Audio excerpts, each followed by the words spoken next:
So guys, dito mamimitas tayo ng bunga ng ating kalamansi. So dito nakapagbawas na tayo dito.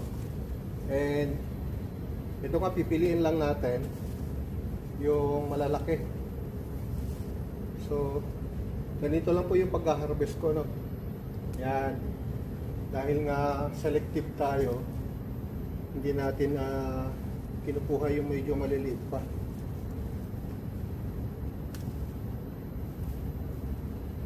So yun guys, ito ay dating binili natin na marketed.